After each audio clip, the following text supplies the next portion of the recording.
Oh, why can't it? Is this live? I can't see anything.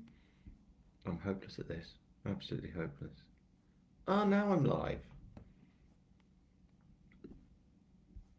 I'm live. I think I'm live. It looks like I'm live. Hello. Please, someone tell me if I'm live. Or pardon? Hooray! I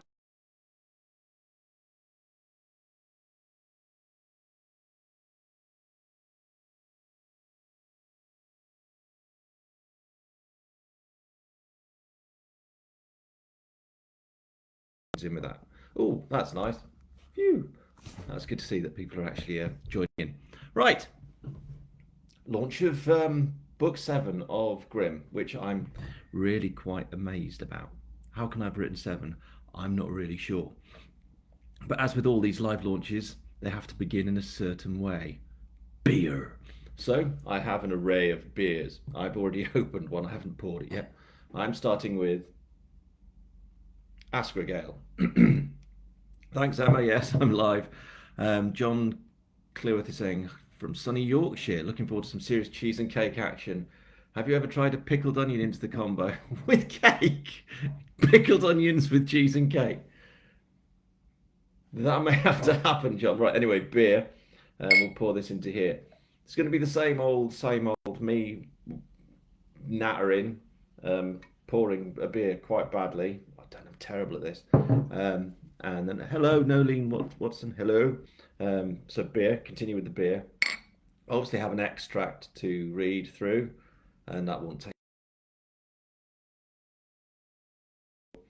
And then I'll check these comments down the side and I will answer any questions.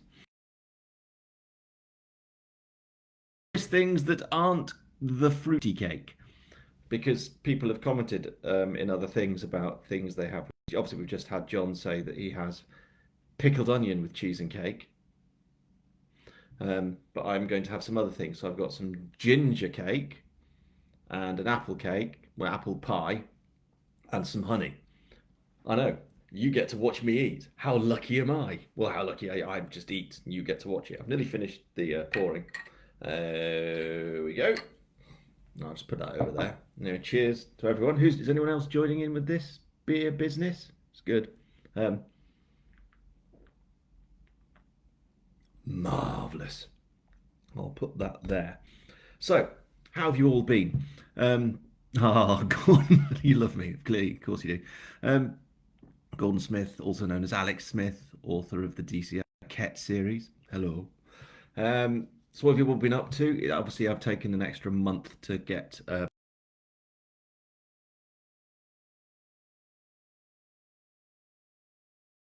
month, and I didn't make much use of it other than going on holiday and I think was it Devon? Anyway, lots of into the sea, out of the sea, nearly drowning, not drowning, pretending not to surf very well, and bodyboard and all that kind of thing. And that's been fab. What else have we done? What else have I done? Oh, this is things authors do when they're not writing. Ah, this. Now we have damsons in our garden. We're very lucky. Far too many of the blooming things. So we decided it would be fun to make some damson gin. Okay, so here's one. So that's a litre of damson gin. I've got 6 of these. One of them is a litre of vodka. So we've made 5 litres of damson gin and 1 litre of damson vodka. And they will be ready now. Drink it. No, maybe I will. They'll be ready.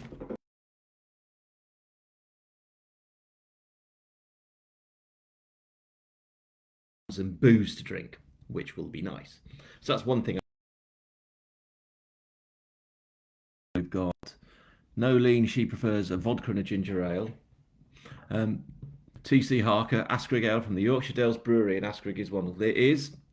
I order 12 bottles of beer from the Yorkshire Dales Brewery every time I do a launch. Brilliant. And I got that one. I also got this one, Drover's Arms, and I got this one, Castle Bolton, and I got this one, Butter Tubs. There we go. So There we are. All very good beers. And I'm going to be visiting the brewery soon because we're going to Wensleydale in the middle of October.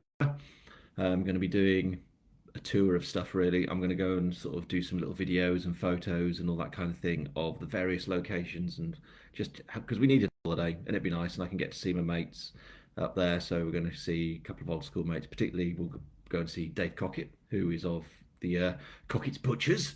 Hurrah! And another mate of mine, Robbie Bright, who lives over in Midland, which I think you may remember from, I can't remember which book it was. Was it the last one where Harry went and bought an egg poacher from a little antiques shop, which was a bit weird, but it was a nice thing that happened. So yeah, that's what that is. What else have I been up to? I don't just write the Grimm stuff. I also do a bit of editorial help and writing tutoring in a weird way. And if you remember this book, those of you, or most of you, I'm assuming have read this, you remember that it's all about this dude who is a singer as a kid, becomes famous from choral music and all the rest of it, and ends up being whatever, killed in a church. Now I dedicated it here. There you go. It says, "To Alid, you asked for it." Now, Alid would be Alid Jones from the famous "Walking in the Air" song, and I got to know Alid last year, and I was kind of brought in to help him write.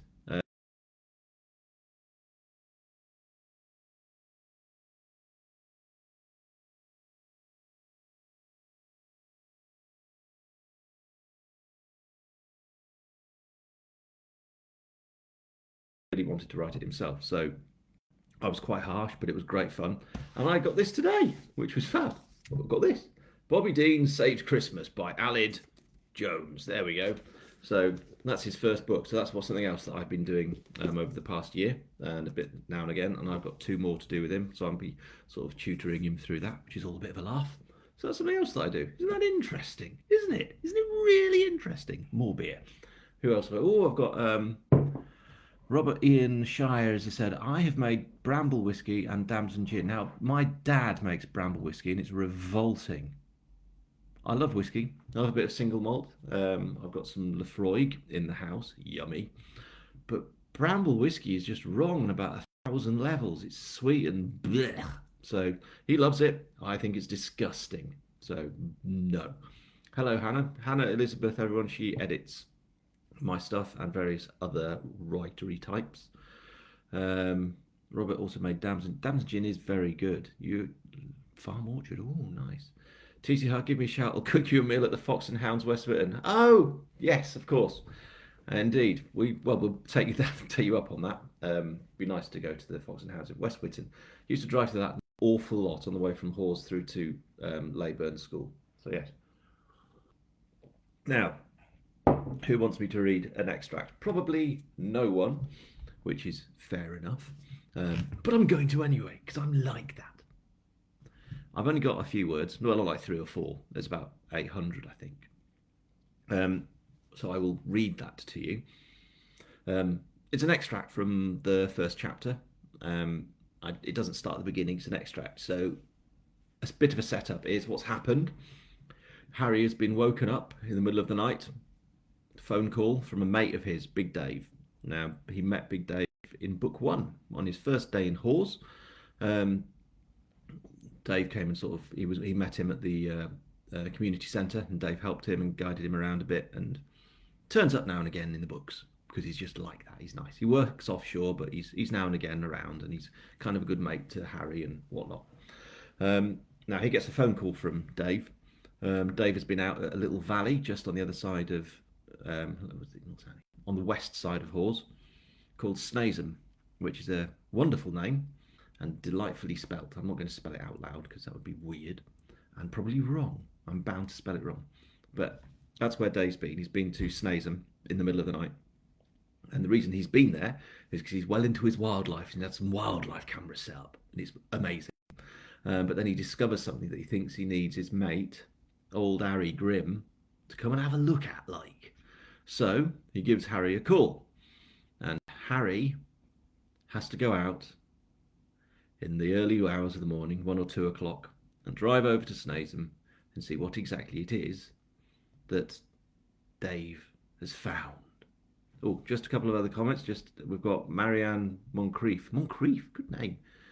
Just finished the Padre books and loved them. A lot of people don't say that because they're so different to Grimm. Yes, and Robert not had it yet. Don't know what, okay, Robert, you need to try the Bramble whiskey because with the Miles Laprelle, you need to try Wensleydale Brewery beers. I know. I got in touch with them, but they couldn't get me all the ones that I wanted for now. They've been hit by the carbon dioxide thing, so I wanted like one of each, and they could only like do a couple of them for this week. They've been kind of hit by that. But yes, we'll be definitely trying that. So maybe for the next time, I'll get a box of theirs. That's what I should do. Aubrey Parsons, everyone, who's, if you're looking at the comments, Aubrey is the dude who has Book 7 dedicated to him, and B, well, the reason he's had it dedicated to him is because he's the man behind the voice of all the characters in the audiobooks. And if you listen to them, you'll realise he's done an absolutely bloody amazing job. To the point where when I'm now writing, I hear his voices as the characters, not just like generally around in life, you know, making a fried egg sandwich, what's that? And Aubrey's speaking in my head. It's more that I can actually, he is the voice of Grimm to me now, and all the rest of them, which is amazing, an incredible talent. Jeepers, Warren Whitley, hello from North Carolina. In the internet, amazing. From all over that way there. Hello. Mad. Right. I'm waxing lyrical or just rambling like a pillock beer. And I shall now read. Should we have a look? Tell you what, this will be funny. What we need is this. Mysterious music.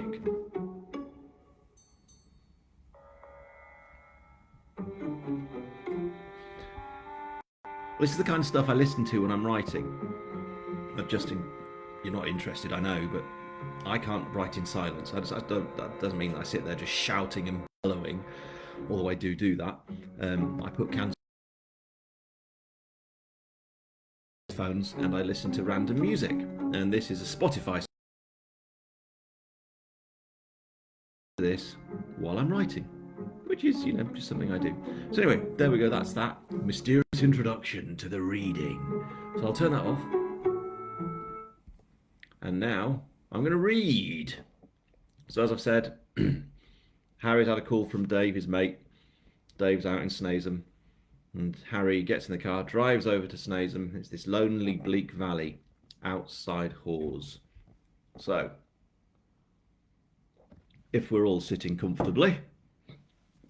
Now then, Harry continued, back to you telling me what you were doing out here in the first place at this ungodly hour. Well, there's a badger's set just ahead, Dave explained. Like I said, just up there a bit and behind the barn. I've got a couple of those fancy wildlife cameras set up, you see. Bit of a hobby of mine, wildlife, that is. I know the farmer and he's happy for me to come out and set. You know, the ones with night vision and motion sensors and whatnot, they're fantastic. There's red squirrels up here, obviously, and I keep an eye on those, but I do love me some badgers. How do you mean, obviously? Harry asked. Snazeham. It's a red squirrel sanctuary, Dave said. Cute little buggers they are. Difficult to find sometimes, seeing as they're all camouflaged, but that's the point really, isn't it? Red squirrels are camouflaged. No, the cameras, Dave said. Can't have a wildlife camera that's all obvious, can you? No, I suppose not, Harry said, fighting another yawn. I've got some amazing footage of all kinds of stuff, Dave continued. Did you know there's otters now on the Ewer? That's the main river that runs through Wensleydale, right? It is, Dave said. You're really getting to know the area, aren't you? I'm impressed. Anyway, they're amazing creatures, beautiful. I've caught foxes and deer as well, even in my own garden. Seriously. I'll show you some if you fancy, Dave said. You'll be properly impressed, I'm sure of it. No doubt, Harry said, making a mental note to come up with an excuse if Dave ever invited him over for an evening of looking at animal videos.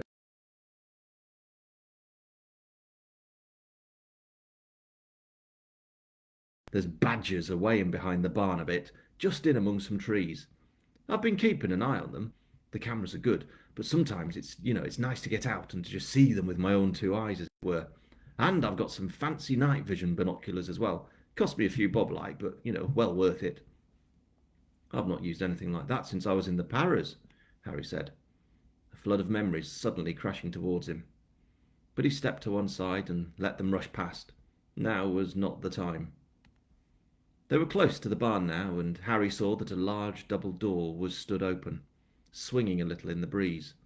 It was very clearly empty, but the squeal of the hinges only added to Harry's growing sense of unease, and he noticed that the darkness beyond the door seemed to be of a thicker blackness than the night outside.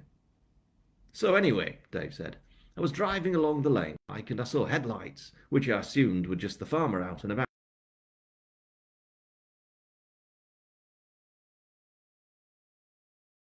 The idea of a good time is to rag the bollocks off his truck through his own fields.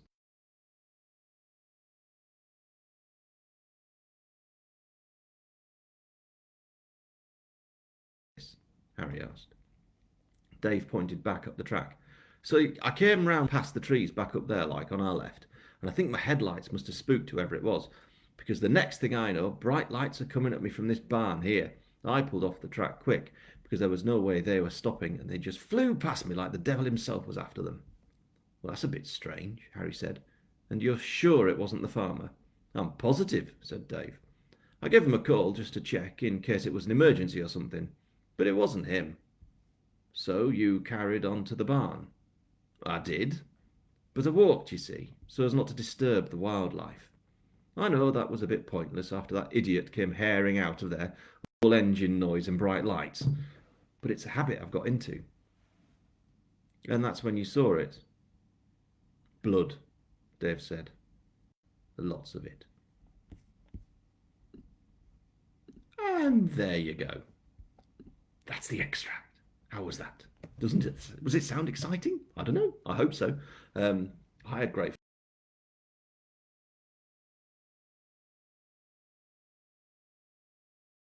An extract from Chapter 1 of Bloodsport. As you know, it's kind of about, well, it is about blood sports, as much as dogfighting and stuff like that, illegal stuff. What I didn't want to do when I write it, I was very aware that the last thing people actually want to read about is animals being ripped apart. So that's actually not what the story is about at all. It's very much focused on the characters and trying to catch the people who run these illegal dogfighting things for money in the Dales and elsewhere. So if you're a bit worried that it's all going to be animals having terrible things done to them, it's not like that at all. It's a nice little detective story where Harry and his crew, Matt and Jim and the rest, and Fly and whatnot, all get together and solve things. And the only two people on here who've read this book, there's Hannah, obviously, being the editor. She's read it, seemed to enjoy it. Bit of a good sign, I hope. Or maybe she was lying. I hope she wasn't. That would be bad. And also Aubrey, who has just said, so weird hearing you read this as I narrated that passage yesterday. Brilliant. The way I read it is now compared to how you read it, mate. So, yeah, looking forward to hearing it, Orbs. Very much so. What else have we got?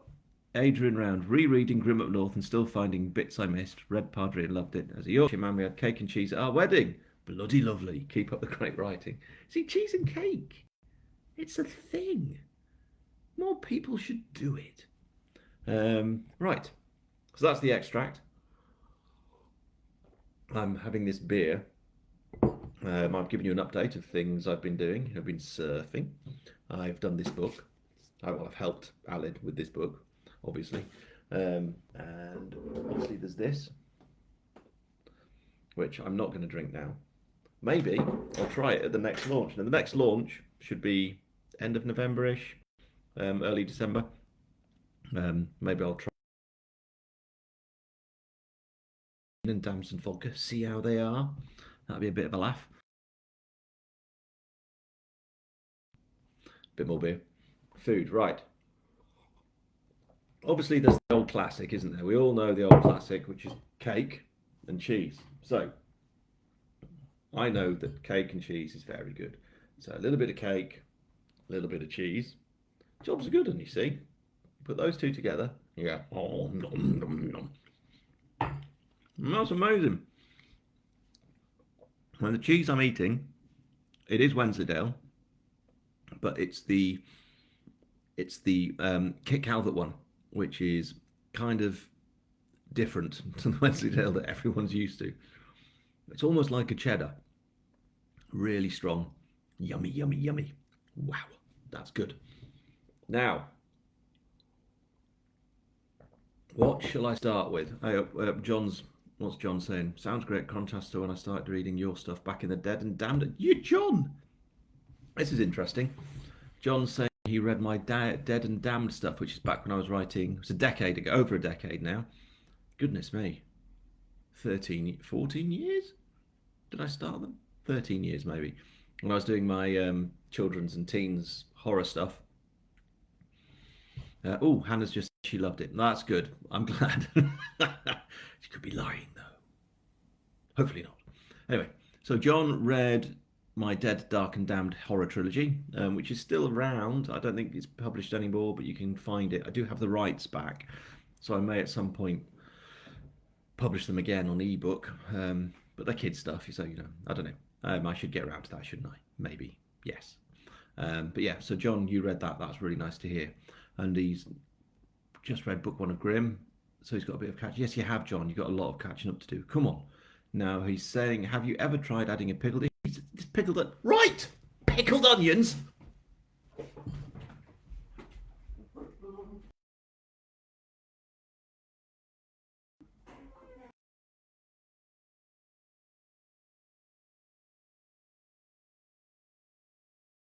I'm back. I'm back.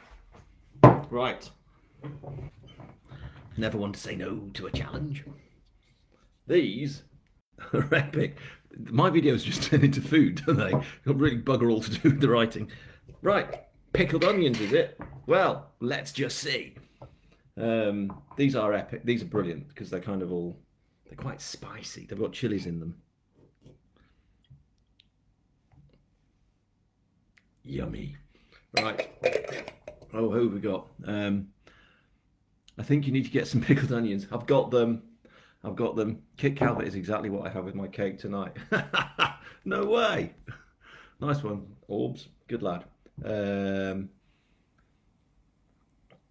Elaine Rumford went to Hawes in the summer just to see what it was like. And did you like it, Elaine? Did you?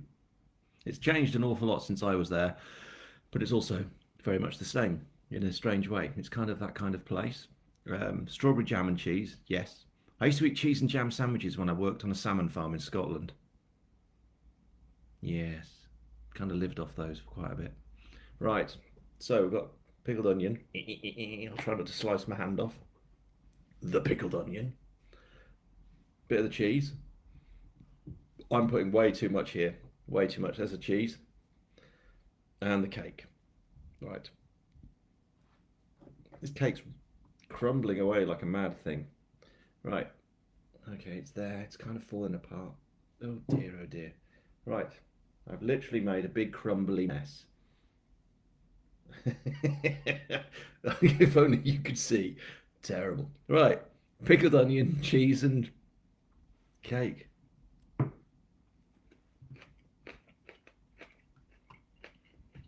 Mm.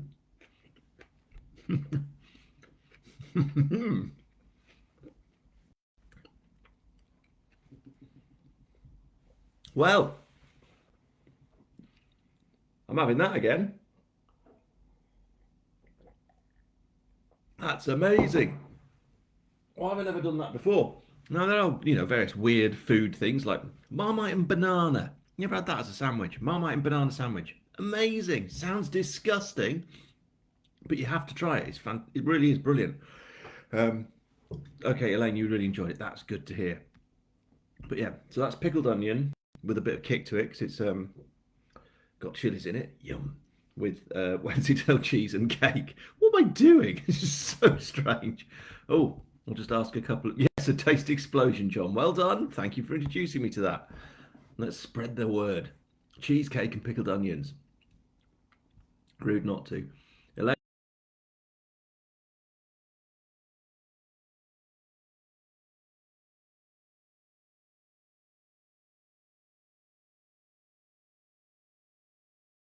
said That would be my dream book. They're very similar and both very funny. Imagine if Hoon met Grimm. Right. Well, Elaine, you need to read. I think it's in. Well, anyway, who am I to say? It's something we do talk about a bit.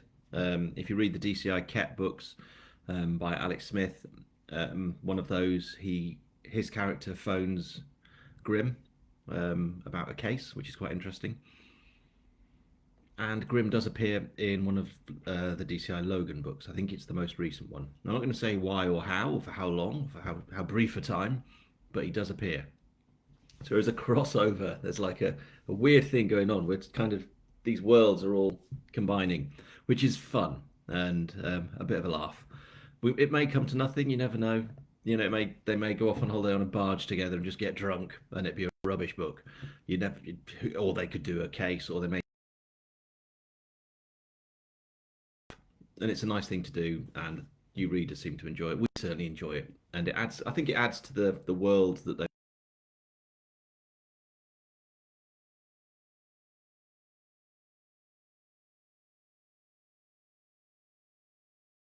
The world beyond Wensleydale and the numerous murders now happening in Wensleydale.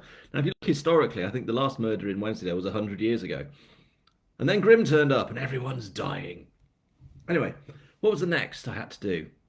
But yeah, if those of you who are into the DCI Logan thing, you need to speak to, or Jason, you know, old Mr. Kirk, JD Kirk, see what he says about it. But we talk about it now and again. It's a bit of fun. We've even had an idea, and JD actually mentioned this in his last launch, because someone asked about book launches and events and whatnot, and he mentioned something we'd discussed briefly. I'm just eating here, if that's okay, about doing a little author event, like a weekend, with myself, JD, Barry, however you want to call him, Alex, of course, Gordon Alexander Smith with the DCI Ket stuff, maybe a couple of others, as Jason Dalgleish, Simon McCleve, a couple of others, you know, maybe just get a few, not many, but that involves organising.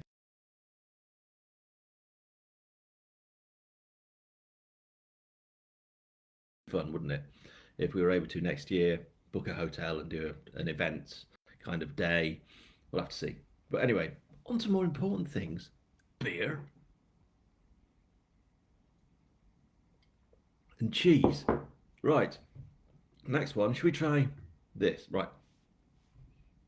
Ginger cake. This is the I can't remember who makes it. Lions, I think, is it? It's the really gooey, yummy one. Um, right, big piece of cake. I'm not going to eat all of that. A big chunk of the old Kit Calvert on there, like this. Here we go. Now then, I've had the pickled onion, so this has clearly got to be just as good, hasn't it?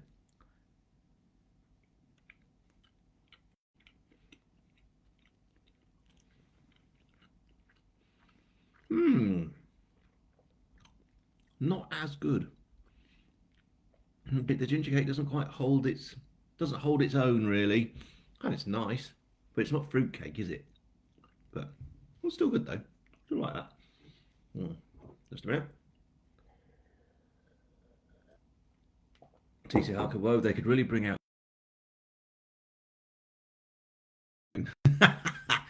Now, Harry is a big softie.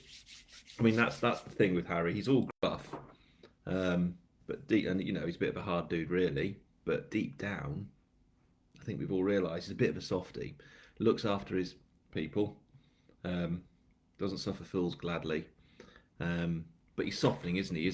His hard edge is being sort of rubbed down by Wensleydale and the people. They're looking after him, I think, which is nice. And that's why I'm loving writing the series.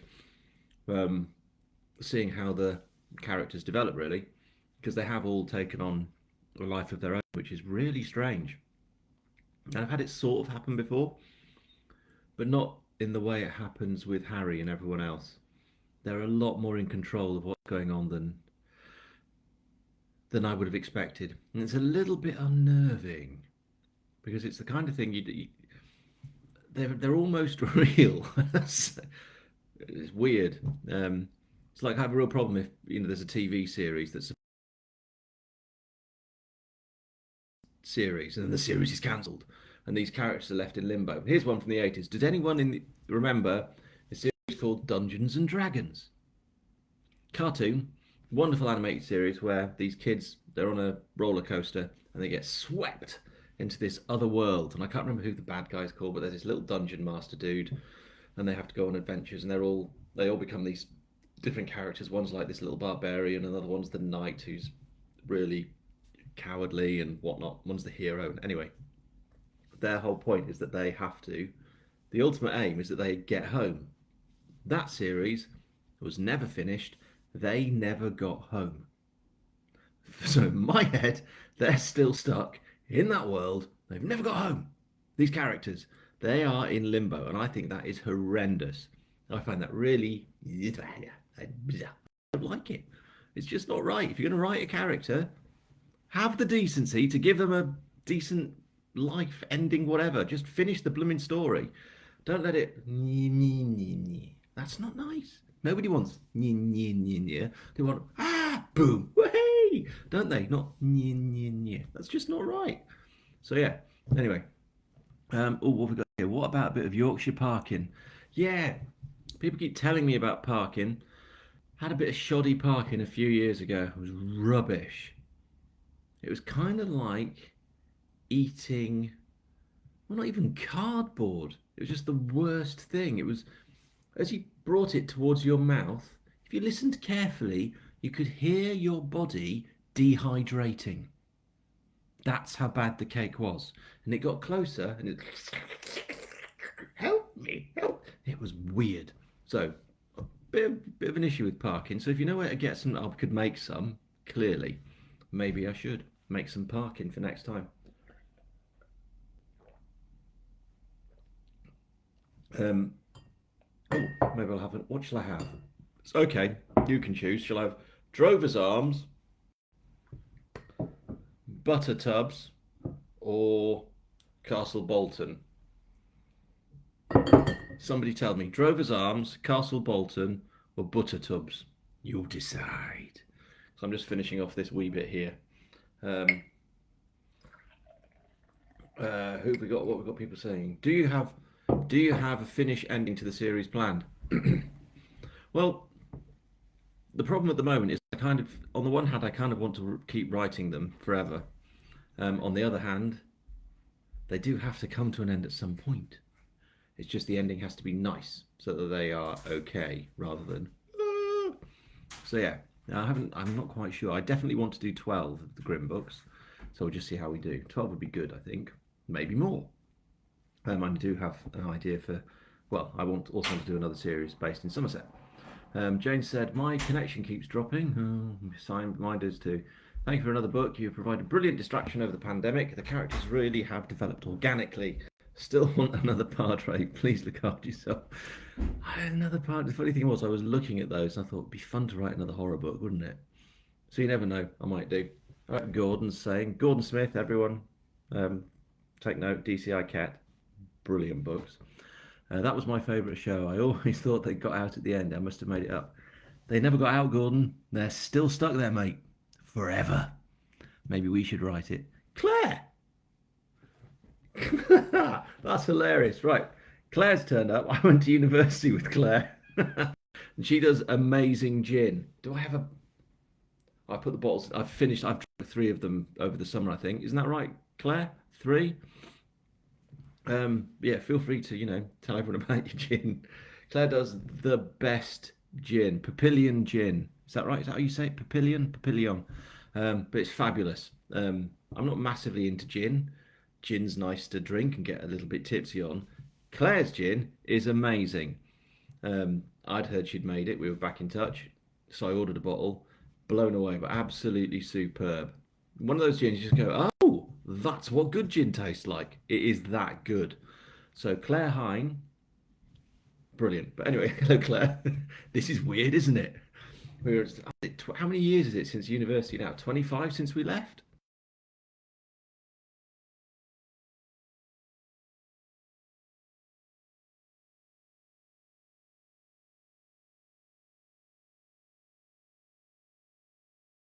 Thank you. Someone was listening to that question. So, I will be having this once I finish this.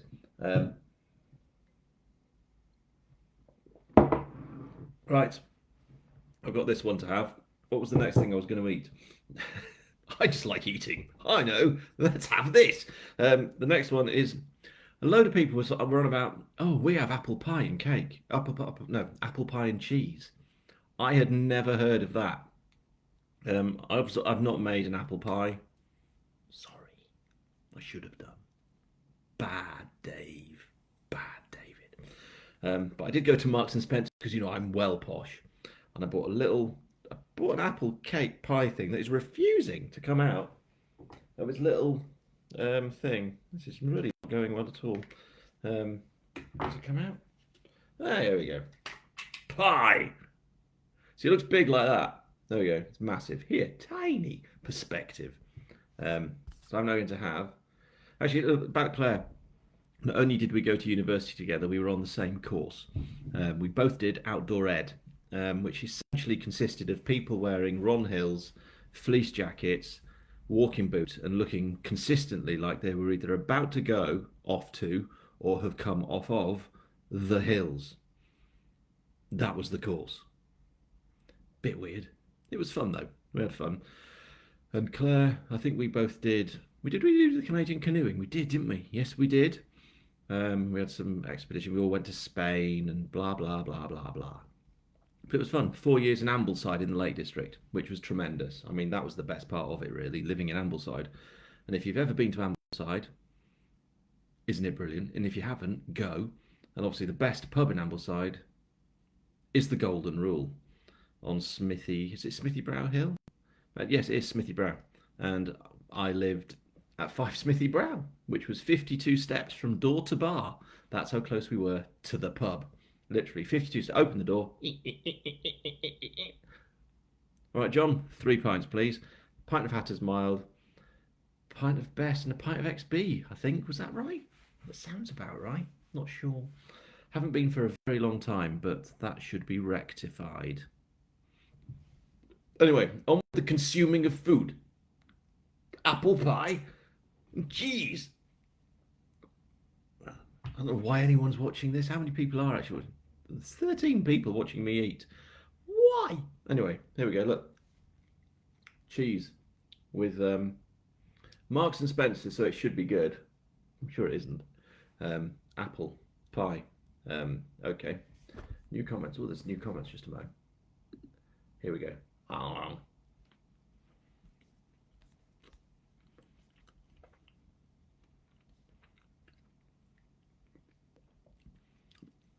Bloody hell, that's brilliant. That's actually brilliant. Hey, we've learned well, pickled onion with cake and cheese is amazing. Apple pie and cheese is fantastic. Having that again, just a minute. That's really good. Now, apparently good parking, or I'll get some for the next time I do this. Butter tubs. Now so Aubrey keeps calling it butter rubs when he's reading it, which is, we don't know why. We've pointed it out. Can keep saying it. Yeah, it's at least 25 years. Claire. Christine Harris. If a book was written with all 3 of the detectives in it, how do you think the 3 of you would decide who would write it? Or do you each do a book from the point of view of your detective? That's a question with regards to myself, Barry and Gordon writing a book with the 3 characters in it. I haven't the faintest idea. We'd take it in turns. We'd write chapters together. We'd write different chapters. We'd throw it all around. We'd probably go to a pub together to work out what the hell the book's about. But it would be a laugh. We'll see. We'll see what happens. You never know. But at the minute, it's nice having those little characters talking to each other, which is I quite like. But it is fun. And yes, Claire, it is far too many years. But don't we look amazing? I mean, I've aged so well. I haven't gone grey. Not in the slightest. Beer. Right. So, does anyone have any other questions? We've got getting on for, well, just fewer than, we've got maybe 15-ish minutes if you can bother. We don't have to go on that long. I'm happy to just sit here talking to the computer, drinking. Oh, and as if by magic, there is a question from John Clue. Technical question. As well as pickled onions, I'm working on a novel. Did a first draft. Then went back and detailed planned it after that. Second draft much easier to follow as a result. I know you said you plan in detail first. Can you share the sort of format layout that you use for your detailed plan, please? Chapter by chapter, grid, Excel. I'm intrigued because I know it works so well for you with the Grimm books. So, you want my secrets? Well, Excel's terrifying. And it's software, and it means I have to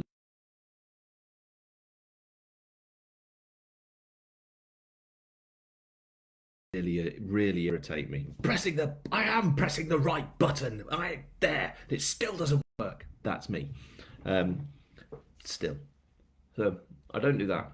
Grid? Grid? What grid? Who does it? What? What is that? I do a chapter by chapter. I kind of start with the back blurb, really, the bit at the back, on the back of the book where you kind of go, oh, I want to read this book because of what's said here. Now, the way I think about that is character, purpose, place, conflict, resolution. So, character. I kind of think that I need to have a really good character in a book. So you've got Grimm and maybe the other characters as well, or the villain or whatever. So you need that character. Purpose. You need to give them a really good thing to do. That can be to punch someone in the head, to tear off their face and wear it as a mask, to create an amazing new cure. You need to give them a purpose. They can't just wander around doing nout. That doesn't work. So you need a character. You need to give them a purpose.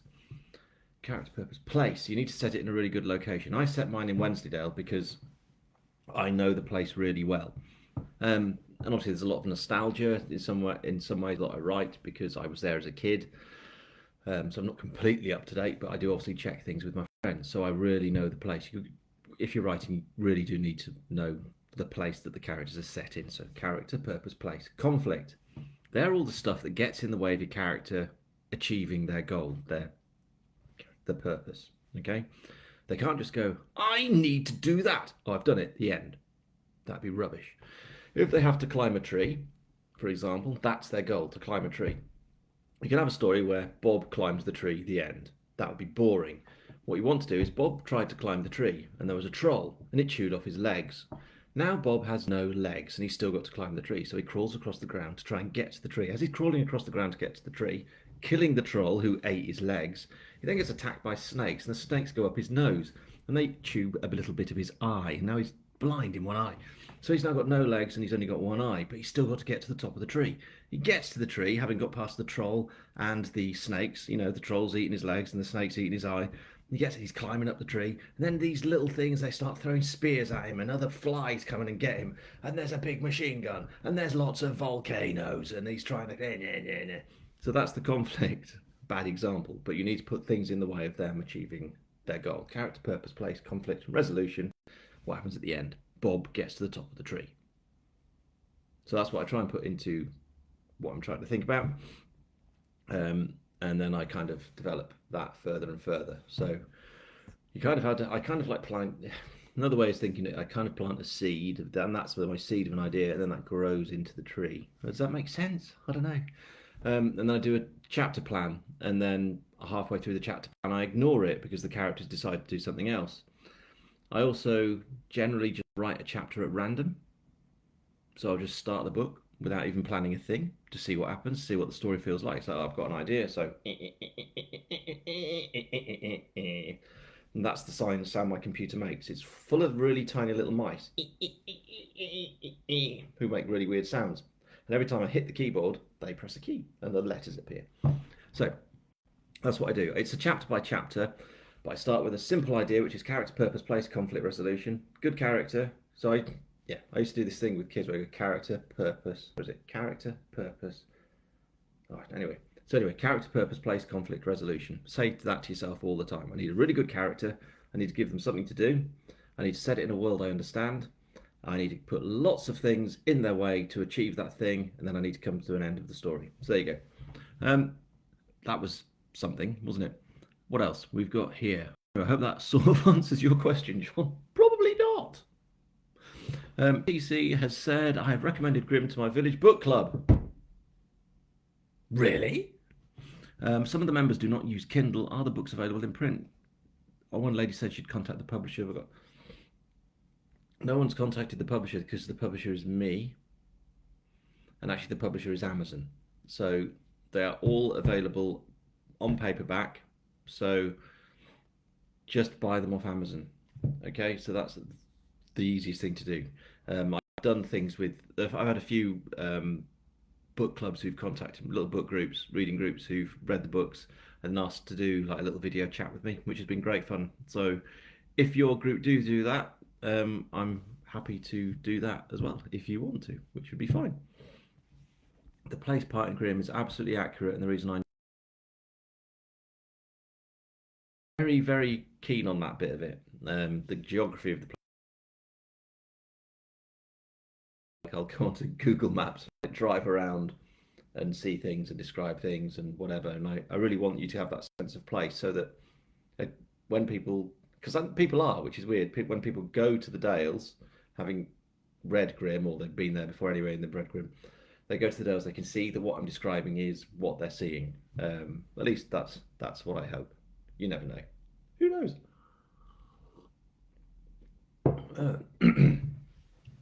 John, you really liked my idea. Well, I hope that was some help. It was some of the stuff I used to teach kids at school when I used to do creative writing. And I said I used to teach it like this. I'd have that as a hand, and I'd draw like a face on here and say that was the character. And you give your character a purpose, so you point. You have to give them a direction, and then you give your character a purpose. You give them a place. And I'd go through all the things that you want in a place, like they need to be in a nice house or wherever. They need to have a home and a family. They need to. What do they look like? Where are they from? Where have they been? Where are they going to? They need to. So you need to have a purpose, but then things get in their way. I have loads of kids going, "Stop! Get in the way," which was fun. And then character purpose, conflict resolution, something like that. Position as John may be in touch from some proper tutoring. Well, we'll see. It was fun. Oh, I've got one final thing to try. Honey and cheese. Does everyone like honey? I bloody love some honey. So for this, I'm going to have a cracker and some cheese. So I'll put some cheese. Why am I saying it like that? Oh dear, you're not going to think I've been drinking all day, and I haven't been. But I really haven't. So, cheese on a cracker. I'll just rest that there and get some honey. This is posh honey again, M&S, you see. One has to go to the best. And I'll pour some honey on because I forgot to bring a spoon. This could be bad. Here we go. Wait a minute. There we go. Bit of the old. Not too bad. It's everywhere. The honey is everywhere. It's going to get in my beard. It's going to be in my visor. All right. Honey, cheese on a cracker.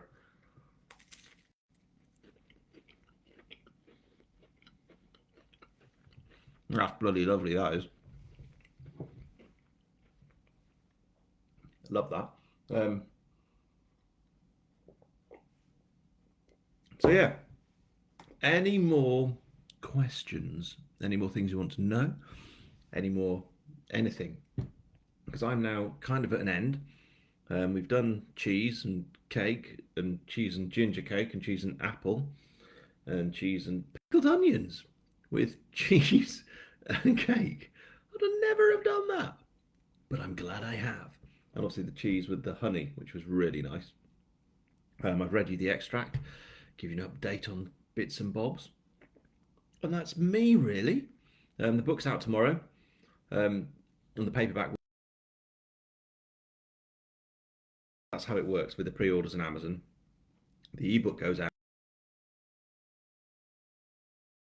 So the paperback will go live tomorrow as well. Those of you who prefer the old paper as opposed to the ebook, which is, I'm the same. I read both. I have a Kindle and I read a lot on that. and then I'll leave it for a few months and I'll read paper books, and then I'll get the old ebook out again and I'll start reading those. I swap and change, and I don't think there's. I think the important thing for me is that it's the story. It doesn't actually matter what medium you read on. There's this very, oh, books are better. Oh, ebooks are better. Me, me, me, me. It's still a story. That's all that matters, isn't it? The words of the story. It's up to you how you read them, ebook or book. I don't mind as long as you enjoy it. Or sorry, audiobook as well, which is even better. Well, not even better, but it certainly is. I mean, Aubrey stuff, fantastic. So as long as the story is enjoyable and you like it, that's what. However you listen, read, or whatever is fine. So the anti-ebook, the anti-book, whatever, it's all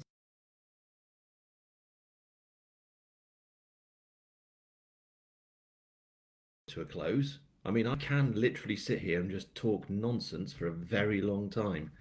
Claire knows this. We used to have a pub, a student pub, called The Barn, because it was quite literally a barn. And we'd have Theakstons on tap, well, no, out the bottles, which was good. And I remember I was, it was a couple of mates of mine, Trevor and Marty, and Marty decided to say, he asked the question, who wants some snacks? We all said yes. And he said, what do you want? And I said, oh, one of everything. He came back with a bin bag of all the snacks.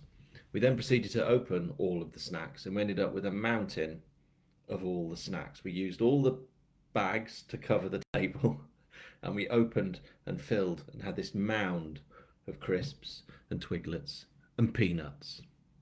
It was amazing. We also did a gig, one gig, in the band I was in, Toby, which Claire was at, I think. Poor. Yeah. Oh,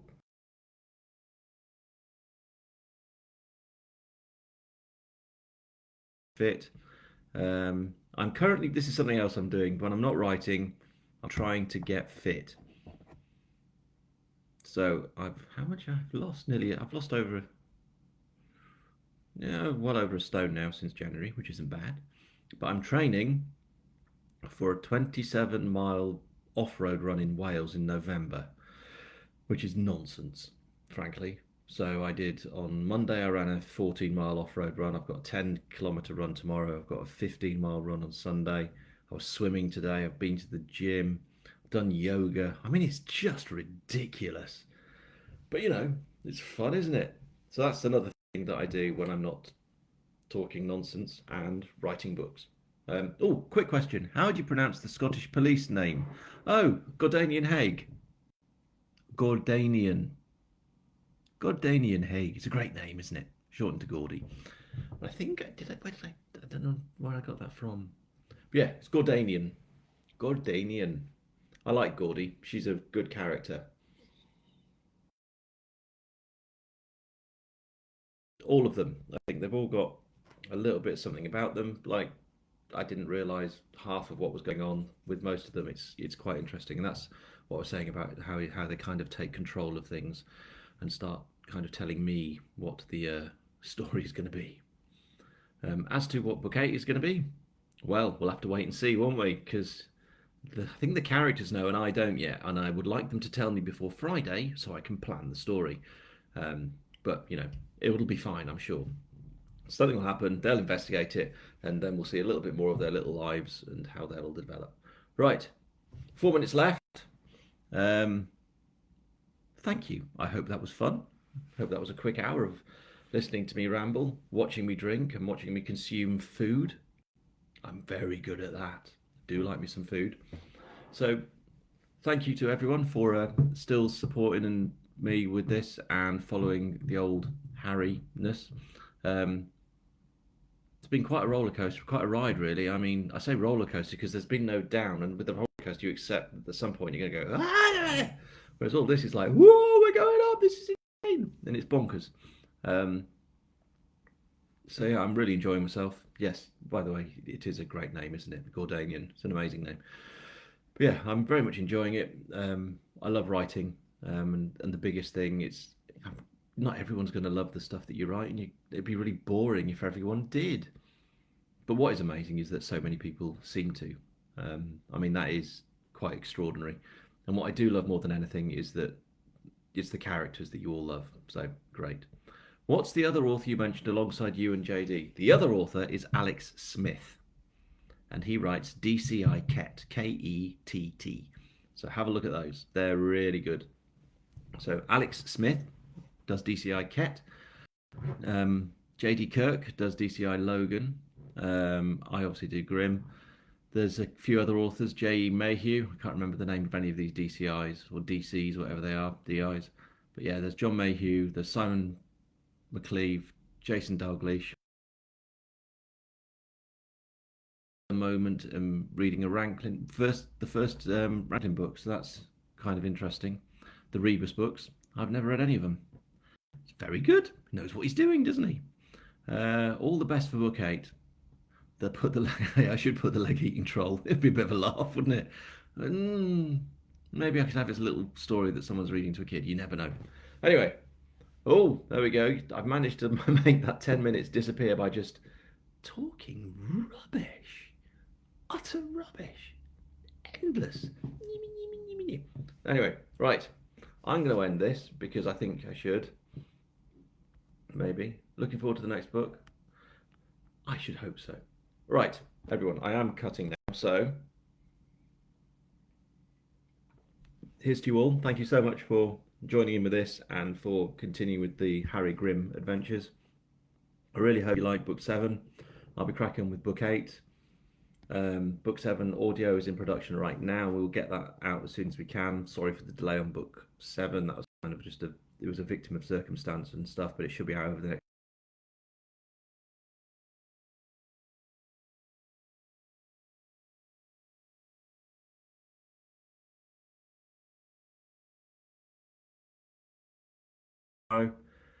Big love to you all. Thank you. Honestly, been great. Bye bye.